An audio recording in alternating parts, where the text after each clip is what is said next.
ज्यावेळेस नील आर्मस्ट्रॉंग चंद्रावरती पाऊल ठेवला,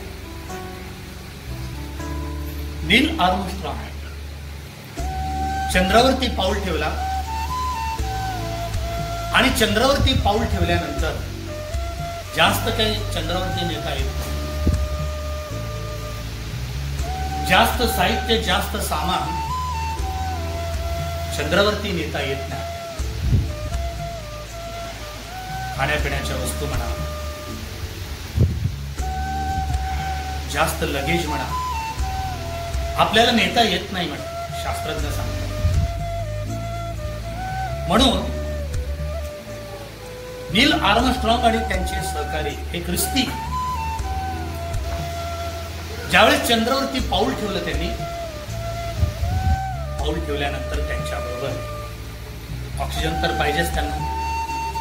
चंद्रावरती जाण्यासाठी तेथील वातावरण, त्या वातावरणाला अनुकूल असं त्यांचा पोशाख, त्यांच्या अभ्यासाप्रमाणे त्यांचा पोशाख, ऑक्सिजन, जेवढे दिवस किंवा जेवढे तास राहतील तेवढे तास किंवा तेवढ्या दिवसांसाठी लागणारं सर्व साहित्य त्यांनी घेतलं आणि त्याच्याबरोबर पवित्र शास्त्र बायबल त्यांनी घेतलं. कोण? नील आर्मस्ट्रॉंग. इस्रो नंतर गेला, आधी कोण गेलं? नील आर्मस्ट्रॉंग. काय नेलं त्यांनी त्यांच्याबरोबर? त्यांच्या सोबत काय नेलं त्यांनी? Holy Bible.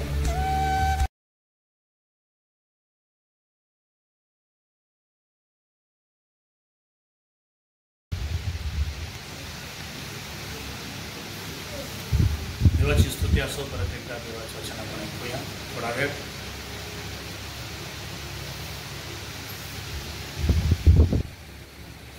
देवाचं वचन हे सर्वश्रेष्ठ आहे आणि ते ऐकणं आपल्याला खूप गरजेचं आहे. म्हणून देवाचं वचन ज्यावेळेस आमच्या मुखामध्ये, अंतःकरणामध्ये असते, त्यावेळेला प्रत्येक भक्त देवाचा हा परिपूर्ण होतो आणि देवाच्या कार्यासाठी तो सिद्ध होतो. म्हणून देवाच्या वचनाचा स्वीकार करणे, देवाच्या वचनाप्रमाणे जीवन जगणे, देवाचं वचनाप्रमाणे ज्यावेळेस माणूस जीवन जगतो त्यावेळेला देवाला खूप आनंद होतो. म्हणून लक्षात घ्या, सर्वप्रथम बायबल, पवित्र शास्त्र बायबल, ज्यावेळेस नील आर्मस्ट्रॉंग चंद्रावरती पाऊल ठेवला, नील आर्मस्ट्रॉंग चंद्रावरती पाऊल ठेवला आणि चंद्रावरती पाऊल ठेवल्यानंतर जास्त काही चंद्रावरती नेता येत नाही. जास्त साहित्य, जास्त सामान चंद्रावरती नेता येत नाही. खाण्यापिण्याच्या वस्तू म्हणा, जास्त लगेज म्हणा, आपल्याला नेता येत नाही म्हणे, शास्त्रज्ञ सांगतात. म्हणून नील आर्मस्ट्रॉंग आणि त्यांचे सहकारी हे ख्रिस्ती ज्यावेळेस चंद्रावरती पाऊल ठेवलं, त्यांनी पाऊल ठेवल्यानंतर त्यांच्याबरोबर ऑक्सिजन तर पाहिजेच त्यांना. चंद्रावरती जाण्यासाठी तेथील वातावरण, त्या वातावरणाला अनुकूल असं त्यांचा पोशाख, त्यांच्या अभ्यासाप्रमाणे त्यांचा पोशाख, ऑक्सिजन, जेवढे दिवस किंवा जेवढे तास राहतील तेवढे तास किंवा तेवढ्या दिवसांसाठी लागणारं सर्व साहित्य त्यांनी घेतलं आणि त्याच्याबरोबर पवित्र शास्त्र बायबल त्यांनी घेतलं. कोण? नील आर्मस्ट्रॉंग. इस्रो नंतर गेला, आधी कोण गेलं? नील आर्मस्ट्रॉंग. काय नेलं त्यांनी त्यांच्याबरोबर? त्यांच्या सोबत काय नेलं त्यांनी? होली बायबल, पवित्र शास्त्र बायबल. आणि नेल्यानंतर त्या चंद्रावरती नेल्यानंतर सर्वप्रथम पवित्र शास्त्र बायबल त्यांनी उघडला आणि कोणता अध्याय वाचले तुम्हाला माहित आहे? स्तोत्रसंहिता 19वा अध्याय. स्तोत्रसंहिता 19वा अध्याय वचन 1 पासून. आकाश देवाचा महिमा वर्णिते. देवाचा महिमा कोण करतं? देवाचा महिमा कोण करतो? आकाश. स्तोत्रसंहिता 19वा अध्याय पहिलं वचन. आकाश देवाचा महिमा वर्णिते, अंतरिक्ष त्याची हस्तकृती दर्शविते. अंतरिक्ष म्हणजे आतील सगळे, या आकाशामधील सगळं नवमंडळ, सूर्य असतील, चंद्र असतील, नक्षत्र असतील, तारे असतील, लाखो करोडो. आतापर्यंत मानव जातीला ज्याची गणती करता येत नाही ते अंतरिक्ष. कोण स्तवन करतो देवाचं? कोण देवाचं गौरव करतो? आकाश. सर्वप्रथम नील आर्मस्ट्रॉंग आणि त्यांच्या सहकार्याने वाचलं गेलेलं पवित्र शास्त्र बायबल मधील स्तोत्रसंहिता 19वा अध्याय. आकाश देवाचा महिमा वर्णिते. प्रभू, आम्हीच नाही, आकाश देखील तुझा गौरव करते, तुझी स्तुती करते. आज या कुटुंबाने प्रार्थना कोणत्या कारणासाठी ठेवले? त्याचं गौरव, त्याची स्तुती, त्याची महिमा. त्याने जो त्यांच्यावरती उपकार केला त्या उपकाराबद्दल परतफेड आम्ही तुझी स्तुती करतो प्रभू.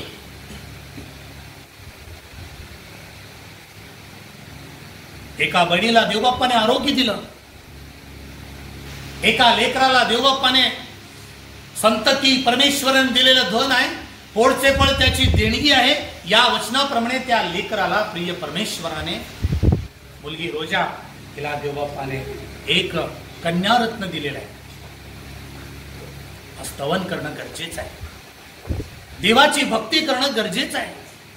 देवाची स्तुती करणं गरजेचं आहे. म्हणून म्हणतो, नील आर्मस्ट्रॉंग ज्या वेळेस चंद्रावरती गेलं, सगळे त्यांनी विसरले असतील, परंतु पवित्र शास्त्र बायबल ते विसरले नाही. आकाशामध्ये चंद्रावरती सर्वप्रथम पाऊल ठेवल्या गेल्यानंतर वाचलं गेलेलं पुस्तक कोणतं असेल? हॉली बायबल. आणि त्यामध्ये वाचलं गेलेलं अध्याय कोणता असेल? आकाश देवाचा महिमा वर्णिते. आकाशात गेले ना ते, तेव्हा ज्या आकाशावरती आम्ही पाऊल ठेवला, चंद्रावरती आम्ही पाऊल ठेवला, ते आकाश देखील तुझं महिमेचं वर्णन करते. हा, आकाश देवाचा महिमा वर्णिते, अंतरिक्ष त्याची हस्तकृती दर्शविते, दिवस दिवसाशी संवाद करीतो, रात्र रात्रीला ज्ञान प्रगट करते. ज्ञान महत्वाचं आहे प्रिया. रात्र रात्रीला ज्ञान प्रगट करीते. पवित्र शास्त्रामध्ये फारो राजा आहे. फारो मिसर देशामध्ये कोण आहे? फारो. त्याची सैन्य, त्याचे रथ, त्याचे घोडे, त्याचं सैन्य, त्याचं रथ, त्याचे घोडे, त्याचा पराक्रम बघितल्यानंतर, उत्पत्तीच्या पुस्तकामध्ये वाचल्यानंतर प्रियानो, इस्रायल लोकांना त्याने बंदिस्त केला.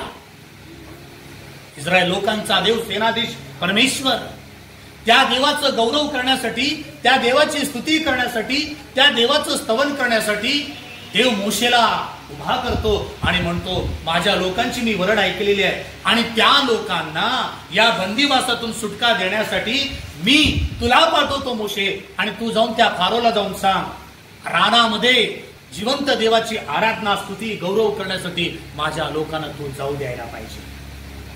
ऐकत नाही फारो. फारो ऐकत नाही. कोण देव म्हणतो? कोण म्हणतो? कितीवा अध्याय बघा ते,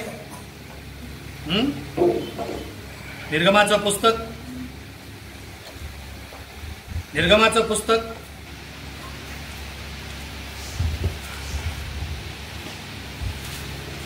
पुस्तक 5वा अध्याय वचन 2. तेव्हा फारो म्हणाला, हा कोण परमेश्वर? तेव्हा फारो म्हणाला, हा कोण परमेश्वर की ज्याचे ऐकून मी इस्रायला जाऊ द्यावे? इस्रायल लोक देवाची स्तुती, देवाची आराधना, देवाचा गौरव करण्यासाठी मोशे मध्यस्थ करतो आणि म्हणतो यांना जाऊ द्यावे रानामध्ये. पण फारो म्हणतो, हा कोण देव, मी त्यांना जाऊ द्यावे? मी त्या परमेश्वराला जाणत नाही म्हणतो. आकाश मग देवाला जाणते, माणूस मात्र देवाला जाणत नाही. आकाश देवाचा महिमा वर्णिते, परंतु मनुष्य त्यापैकी तो साधा मनुष्य नव्हे, तो फारो, तो म्हणतो मी त्या परमेश्वराला ओळखत नाही का तू देवाला? हा, मी त्या परमेश्वराला जाणत नाही हा, आणि इस्रायलाच काही जाऊ देणार नाही. ते म्हणाले, इब्राहिमच्या देवाने आम्हास भेट दिली, तर आता आम्हास 3 दिवसाच्या वाटेवर रानात जाऊन द्यावे आणि आमचा देव परमेश्वर या यत्न करून द्यावा. यत्न करू द्यावा. आमचा देव परमेश्वर आहे तो. ख्रिस्ती या नात्याने आम्ही पण देवाचं गौरव करणं गरजेचं आहे. ख्रिस्ती या नात्याने प्रभू येशू ख्रिस्ताला प्रकट करणं हे तुमचं आणि माझं काम आहे. ख्रिस्ती या नात्याने परमेश्वराचा गौरव करणे, त्याची सुवार्ता सांगणे तुमचं आणि माझं काम आहे. त्याला मी प्रकट करायला पाहिजे, जसं मोशेने केला. परंतु फारो म्हणतो मी जाऊ देत नाही, मी देवाला ओळखत नाही. काय झालं मग? किती पिढ्या आणले? అందరూ కింద మొక్కలు వేసుకుంటే నాకేం చెప్పాలి? మీరు చూడాలా, కింద మొక్కలు ఎందుకు వేసుకుంటారు? మీరు చూడాలి కదా, ముఖాముఖి మాట్లాడాలి మీరు. किती पिढ्या आणल्या देवाने? माहित नाही किती पिढ्या आणल्या देवाने? 10 पिढ्या बेटा. किती पिढ्या? 10 पिढ्या. इस्रायल लोकात जाऊ देत नाही म्हणताना देवबापाने 10 पिढ्या. रक्ताची पिढा, बेडकांची पिढा, गोमाशांची पिढा. पिढा म्हणजे रोग, पिढा म्हणजे भयंकर रोग, माणसाला लागलेलं भयंकर रोग. गोमाशांची पिढा, उवांची पिढा. उवा मिस्री बायकांच्या डोक्यामध्ये उवा आहेत, परंतु इस्रायल बायकांच्या डोक्यामध्ये ऊच नाही. ते अद्भुत आहे ना. देवाला न ओळखल्यामुळे, देवाचं गौरव न केल्यामुळे, देवाची स्तुती न केल्यामुळे शेवटची पिढा कुठली असेल? प्रथम वस्त्य मृत्यूची पिढा.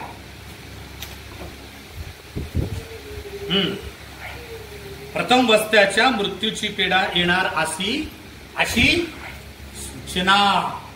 प्रथम वस्त म्हणजे प्रथम जन्मलेला मूल मरून गेला मिसर लोकांचा. देवाला जर ओळखत नाही तुला पिढा येते.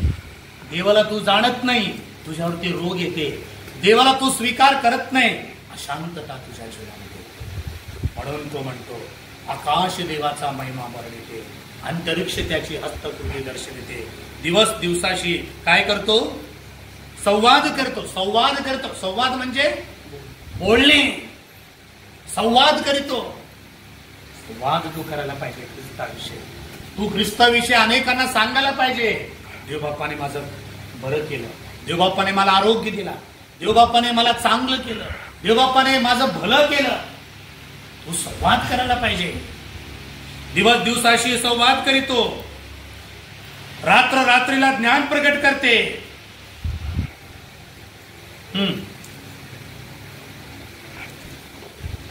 वाचा नाही, शब्द नाही, त्यांची वाणी ऐकू येत नाही, तरी त्यांचा स्वर सर्व पृथ्वी आक्रमतो, त्यांचे शब्द दिगंतरी पोहोचतात. एवढं श्रेष्ठ आहे ते बायबल, एवढं महान आहे बायबल. कुठं वाचलं बायबल माहित आहे? भूतलावरच नव्हे, चंद्रावरती वाचलं गेलं. चंद्रावरती, ते पण साधे माणसं नाही, महान शास्त्रज्ञ नील आर्मस्ट्रॉंग सारखे माणसं. आणि स्तोत्र संहिता 19 अध्यायाने वाचला. आकाश देवाचा महिमा वर्णितो. फारो देवाचा महिमा करत नाही. 10 पिढा देव पाठवला, ऐकत नाही. शेवटी त्याचे घोडे, त्याचे रथ, त्याचे सर्व सैन्य, महासागर जो तांबडा समुद्र आहे, त्या तांबड्या समुद्रामध्ये देवबाप्पाने त्यांना काय केला? गडप करून टाकला. गडप कर, मृत्यू. तू देवाला स्वीकारतो का? तू देवाचं स्तुती करतो का? तू देवाचा गौरव करतो का? तू देवाला आवडतो का? तू देवाला आभार रूपी यज्ञ करतो का? तुला जीवन आहे, तुला जीवन आहे, तुला शांती आहे, तुला समाधान आहे. अन्यथा मृत्यू आमच्या जीवनामध्ये, मृत्यू यायला लगे वेळ लागत नाही. प्रिया, किती माणसं मरत आहेत रोज बघा, किती माणसं निघून जात आहेत बघा. फारूला देवबाप्पाने धडा शिकविला. तांबड्या समुद्रामध्ये त्याचे सर्व सैन्य, त्याचे सर्व घोडे, त्याचे सर्व रथ. कशासाठी माहित आहे? हा कोण परमेश्वर ज्याचे ऐकून मी इस्रायलात जाऊ द्यावे, मी त्या परमेश्वराला ओळखत नाही. देवाचं गौरव केलं. मोशे आहे ना त्या ठिकाणी, मोशे आहे ना, देवाचा भक्त आहे ना, देवाचा सेवक आहे ना, तरी पण प्रियानं मोशेचं तो ऐकत नाही. कोण? शेवटी इस्रायल पण ऐकले नाही मोशेचं. 20 वर्षे त्याहून जे अधिक वयाचे आहेत किंवा कमी वयाचे आहेत, त्या प्रत्येकाची प्रेते परमेश्वर देवाने रानात पाडले असं बायबल सांगते. 20 वर्षे त्याहून अधिक वयाचे जे तरुण आहेत, त्यांची सगळी प्रेते रानामध्ये पडल्याचं कारण का? त्यांनी देवाचं गौरव केलं नाही, देवाला पूर्णपणे अनुसरले नाही, असं पवित्र शास्त्र बायबल सांगते. म्हणून आपल्या आयुष्यामध्ये देवाचं महिमा, देवाचं गौरव करणे खूप महत्वाचं आहे. हे निसर्ग देवाची स्तुती करते, हे निसर्ग देवाचं गौरव करते, हे निसर्ग देवाचं स्तुती करत असताना रात्र रात्रीला ज्ञान प्रकट करते, दिवस दिवसाशी संवाद करीतो. वाचा नाही, शब्द नाही, तरी त्यांचे स्वर सर्व पृथ्वी आक्रमितो म्हणे. त्यांचे स्वर सर्व पृथ्वी म्हणजे निसर्ग देवाचं गौरव करते, स्तुती करते, पण माणूस मात्र देवाचं गौरव, देवाची स्तुती करते.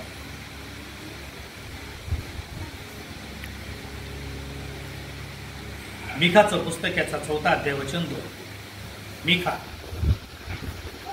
मिखा याचं पुस्तक 4 अध्याय वचन 2.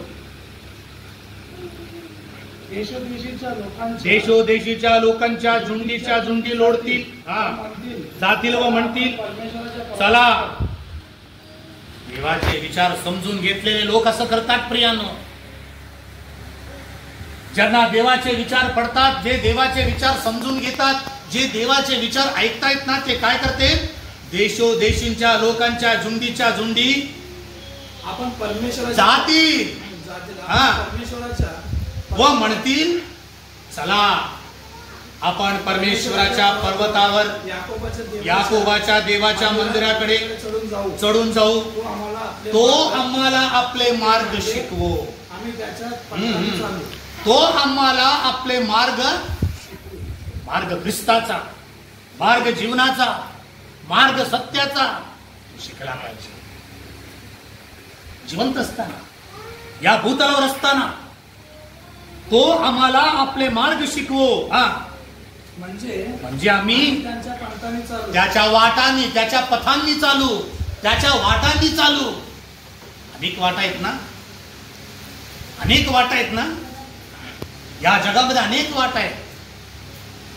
एका गावाहून दुसऱ्या गावाला जाण्यासाठी, पण स्वर्गाच्या राज्यामध्ये जाण्यासाठी ख्रिस्त हा एकच मार्ग आहे, तो एकमेव आहे. एकमेव म्हणजे त्याच्यासारखा कोणी नाही, कोणी होणार पण.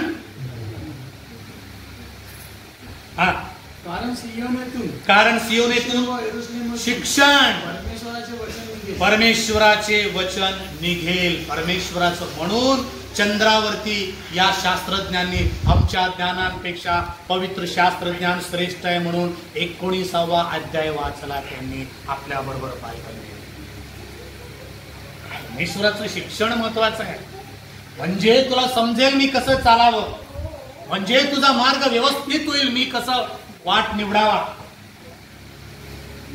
कारण सियोनीतून शिक्षण व यरुशलेमीतून परमेश्वराचे वचन निघेल. आता आमच्याकडे विचार आहे, आमच्याकडे बायबल आहे, आमच्याकडे 66 पुस्तके, आमच्याकडे पवित्र शास्त्र होली बायबल आहे. तू ते शिकायला पाहिजे, ते शिक्षण तू आत्मसात करायला पाहिजे, ते तू ऐकायला पाहिजे. तुला मार्ग ख्रिस्ताचा सापडेल, तुला मार्ग जीवनाचा सापडेल, तुला मार्ग सत्याचा सापडेल. तो मार्ग खूप महत्वाचा आहे, त्या मार्गामध्ये चालणे खूप महत्वाचं आहे प्रियांनो. त्या मार्गावरती चालणे खूप महत्वाचं आहे. हे निसर्ग देखील आज आम्हाला सांगत आहे, ही सृष्टी देखील आम्हाला सांगत आहे. आकाश देवाचा महिमा वर्णिते, अंतरिक्ष त्याची हस्तकृती दर्शविते. म्हणून भक्त मिका पण तेच सांगतो प्रियांनो, देशोदेशीचे लोक झुंडीच्या झुंडी परमेश्वराच्या पर्वतावरती, याकोबाच्या पर्वतावरती चढतील.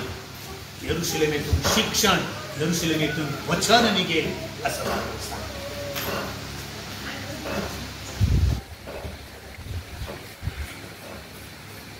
बघा, निसर्ग, त्याच्यानंतर प्राणी, निसर्गातील प्रत्येक प्राणी, गाय असेल, बैल असेल, ज्या मुक्या प्राणी आहेत ना, त्या मुक्या प्राणी पण प्रियानो देवाचं ऐकतात, देवाचं गौरव.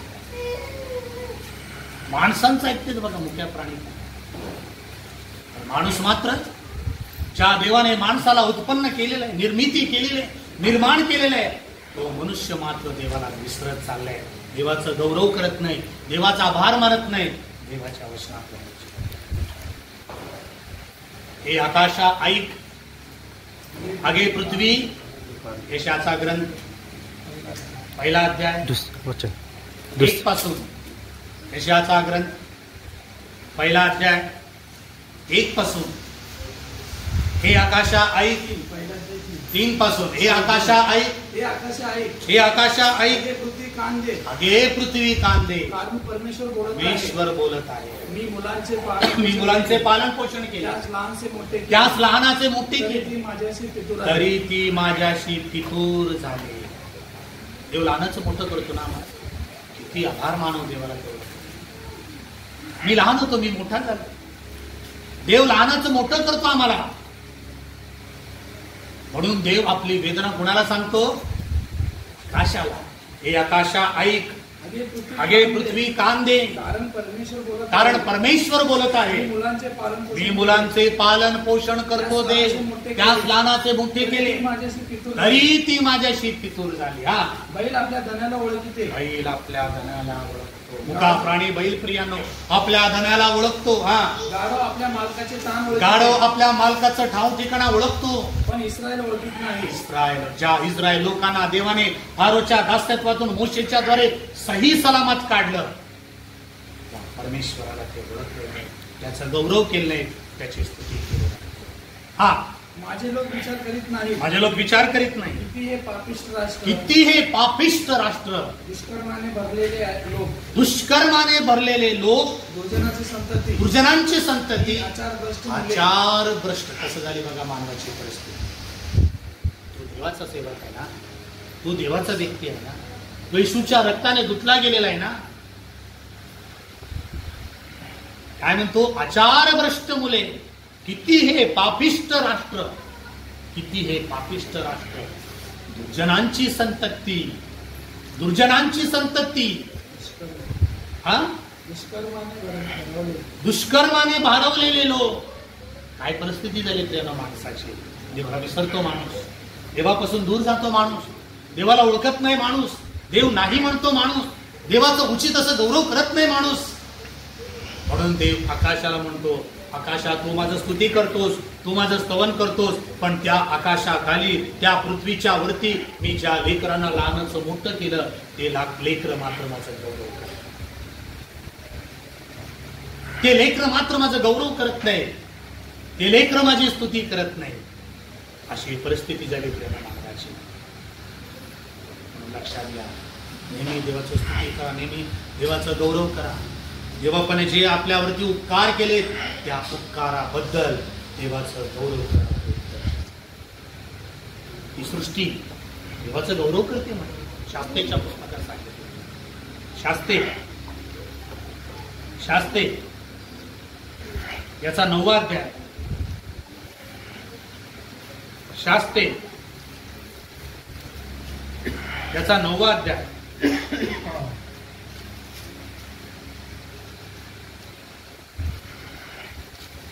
शास्त्रेचं पुस्तक याचा 9वा अध्याय.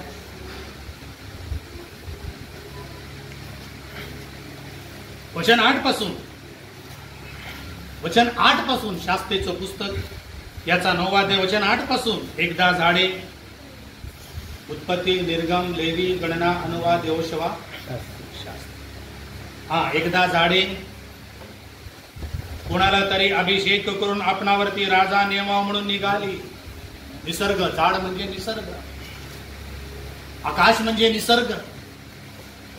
एकदा झाडे कोणाला तरी 9वा अध्याय वचन 8. एकदा झाडे कोणाला तरी अभिषेक करावा म्हणून राजा नेमावे म्हणून निघाली. आपणावर राजा नेमावे म्हणून निघाली. ती जैतुनाकडे जाऊन, पहिलं झाड जैतूनाचं झाड, ती जैतूनाकडे जाऊन म्हणाली तू आमच्यावरती राज्य कर. एक झाड जैतूनाच्या झाडाला म्हणते तू आमच्यावरती, फार मोठं ज्ञान आहे मध्ये, तू आमच्यावरती राज्य कर. काही झाडे निघाली जैतूनाच्या झाडाला म्हणतात तू आमच्यावरती राज्य कर. तू आमच्यावरती राज्य कर, तू आमच्यावरती राज्य कर. त्याला म्हणाला, जैतून त्यांना म्हणाला. जैतून त्यांना काय म्हणतो बघा. जैतून हे झाड माहित आहे ना. येशू ख्रिस्त जैतूनाच्या डोंगरावरती गेला, प्रार्थना केली, रात्रभर प्रार्थना केली, तिथं राहिला त्या डोंगरावरती. ते जैतूनाचं झाड, जैतूनाचं तेल माहित आहे ना तुम्हाला. जैतून त्यांना म्हणाला, जिच्या योगाने देवाचा व माणसांचा सन्मान होतो, जिच्या योगाने देवाचा व माणसांचा सन्मान होतो, ती माझी स्निग्धता देण्याचे सोडून झाडांसमोर मी हलत डोलत राहू काय.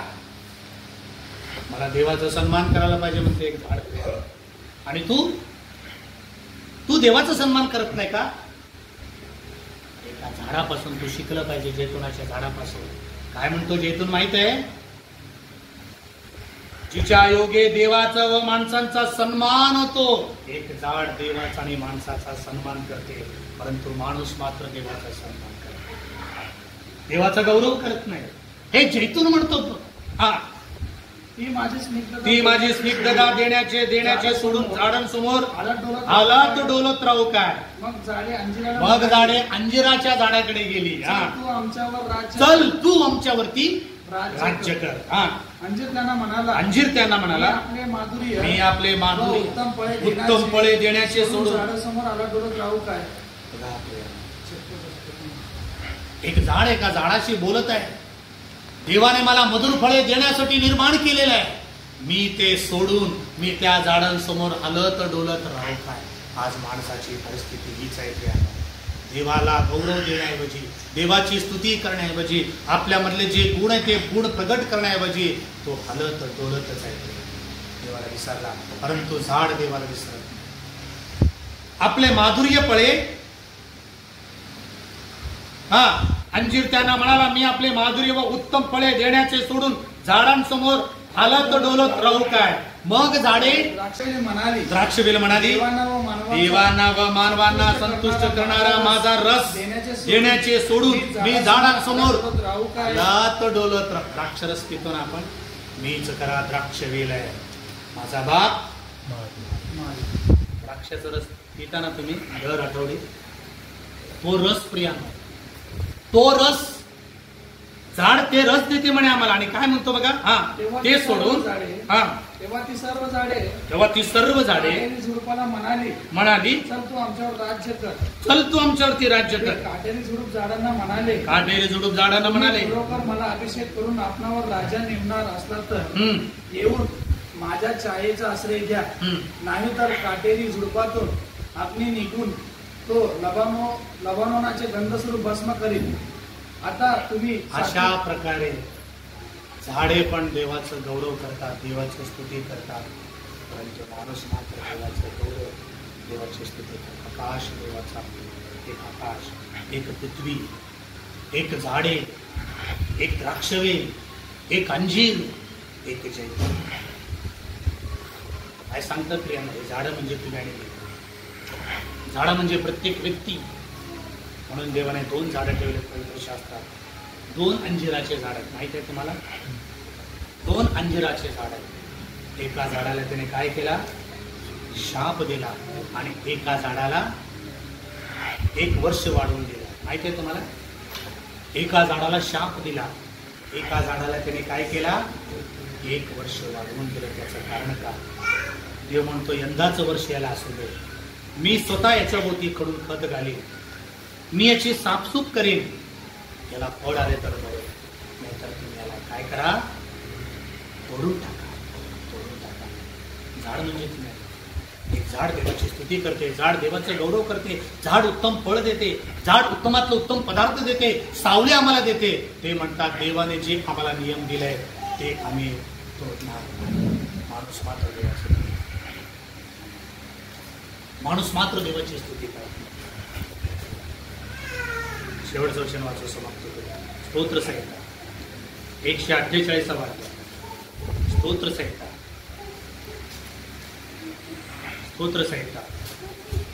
148 वाक्य.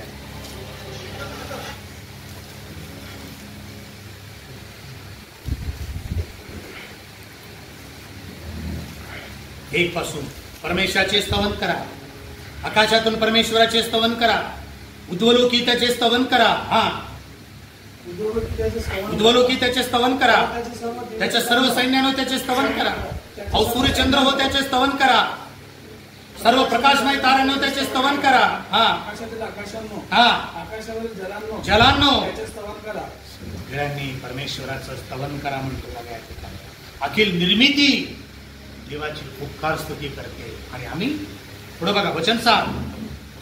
हा, पृथ्वीवरून परमेश्वराचे स्तवन करा, मोठमोठे जलचर, सर्व जलाशय, अग्नी, गारा, हिम व धुके, त्याची आज्ञा सिद्धीस नेणारे वादळ, पर्वत व सर्व टेकड्या, फळझाडे, सर्व गंधसरू, वनपशु, सर्व ग्रामपशु, सरपटणारे प्राणी, उडणारे पक्षी, पृथ्वीवरील राजे, सर्व प्रजा, अधिपती व पृथ्वीवरील सर्व जजेस, कुमार व कुमारी, वृद्ध व तरुण, ही सगळी परमेश्वराच्या नावाने स्तवन करो. परमेश्वराच्या नावाचं स्तवन करो.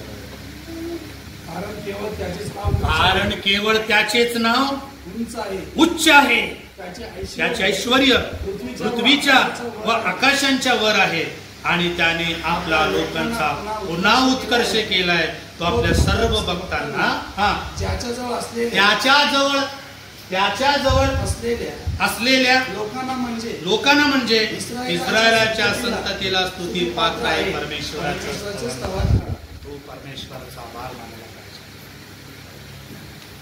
पर्वत, फळझाडे, गंधसरू, पर्वत, सर्व टेकड्या, नद्या, मोठमोठे जलचर, जलाशय सगळे परमेश्वराचं स्तवन करतात. आकाश परमेश्वराचं स्तवन. आम्ही मात्र देवाचं स्तवन करतो. देवाचं स्तवन करा, देवाचा उपकार म्हणा, देवाचं असं करायचं. देव तुम्हाला सहाय्य करू. आपण डोळे बंद करू. ईश्वर जिवंत गौरव देतात. ही तुमची योजना, ही तुमची दया आहे, तुमची कृपा. आज आम्ही तुमचं स्तवन करा. नील आर्मस्ट्रॉंग एकीकडे प्रिय बाप्पा चंद्रावरती त्यांनी पाऊल ठेवलं. त्यांनी आणि त्यांच्या सहकाऱ्यांनी पवित्र शास्त्र, होली बायबल सर्वप्रथम चंद्रावरती वाचलं गेलं. प्रिय बाप्पा, ते किती अनमोल असतं बाप्पा. ग्रंथ आहे जे आमच्या हातामध्ये आहे. आम्ही घरात असताना वाचत नाही, आम्ही प्रवासात वाचत नाही, वेळ असताना आम्ही वाचत नाही, आम्ही दुर्लक्ष करतो, आम्ही बाजूला ठेवतो. परंतु एका शास्त्रज्ञांनी आणि त्यांच्या सेवकांनी पवित्र शास्त्र बायबल चंद्रावरती वाचलं. एक झाडे देवाचा गौरव करतात, फळझाडे देवाची स्तुती करतात. फारो देवाचं स्तुती करत नाही, इस्रायल लोक देवाची स्तुती करत नाहीत. किती आचार भ्रष्ट मुले, दुर्जनांची संतती, पापिष्ट राष्ट्र. आमच्या संबंधाने असं म्हटलं जाऊ नये म्हणून देवबाप्पा आजच आम्ही तुमचं गौरव करावा, तुमची स्तुती करावी, आम्ही तुमचं आभार मानावं. तुमचा प्रत्येक चांगुलपणा आमच्या नित्याच्या जीवनामध्ये, कार्यामध्ये, आमच्या संसारामध्ये दिसून येत आहे. अशोकांना सांभाळू, सागर तंबाळू, त्यांचे प्रिय कुटुंब, त्यांच्या प्रिय माता, त्यांच्या प्रिय बहिणी सर्वांना मी तुमच्या स्वाधीन करतो. त्या प्रिय कुटुंबाला देवबापा तुमच्या सेवेमध्ये, तुमच्या कार्यामध्ये परिपूर्ण करा. मी धन्यवाद देतो. उद्या देवबापा या प्रिय कुटुंबाच्या जोरी अधिक आणि अधिक ख्रिस्त उंचविला आणि गौरवीला जाण्यासाठी सहाय्य करा. तुझ्यासाठी विशेष प्रार्थना करतो. प्रिय बाळ देवबापा, तिला तुम्ही संतान दिला, तिला कन्यारत्न तुम्ही दिला, तिला आशीर्वदित करा. तिच्या नवजात बालकाला तुमच्या पवित्र पंखाखाली, रजतला आशीर्वदित करा, विल्सनला आशीर्वदित करा, त्यांच्या आईला आशीर्वदित करा, त्यांच्या आजीला तुमच्या कृपेत चालवा. आसरडी परिवार, तंबोळ परिवार आम्ही तुमच्या स्वाधीन करतो. प्रिय मातेला उत्तम आरोग्य दिल्याबद्दल आम्ही धन्यवाद देतो. जीव घेण्या प्रसंगातून त्या प्रिय बहिणीला तुम्ही वाचविला, आम्ही आम्हाला देखील तुम्ही वाचविला. इथे उपस्थित सर्व माझ्या भावांसाठी, बहिणींसाठी, त्यांच्या कुटुंबांसाठी, त्यांच्या वैयक्तिक गरजांसाठी, त्यांच्या कामांसाठी, कामकाजांसाठी प्रार्थना करत असताना प्रभू प्रत्येकांची काळजी व्हा, रक्षण करा, तुमच्या कृपेत चालवा. जसं आमचं येणं सुरक्षित केला, जात असताना आमचं जाणं देखील सुरक्षित करा, तुमच्या कृपेत आम्हाला चालवा.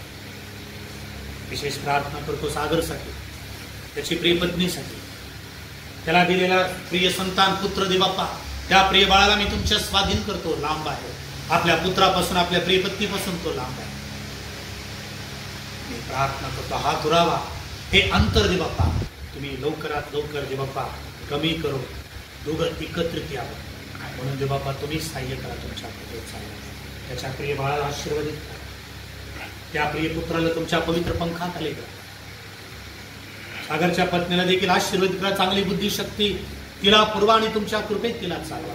आशीर्वाद Jesus Christ gospel society church मधील सर्व तरुण, सर्व तरुणी, सर्व वृद्ध, सर्व विधवा, सर्व मध्यमवर्गीय सर्वांना मी तुमच्या स्वाधीन करतो. पदाधिकाऱ्यांना मी तुमच्या स्वाधीन करतो. आशीर्वादित करा. तुमच्या मान, सन्मान, महिमा, गौरव पवित्र देवबापा येशूच्या घरी प्रार्थना.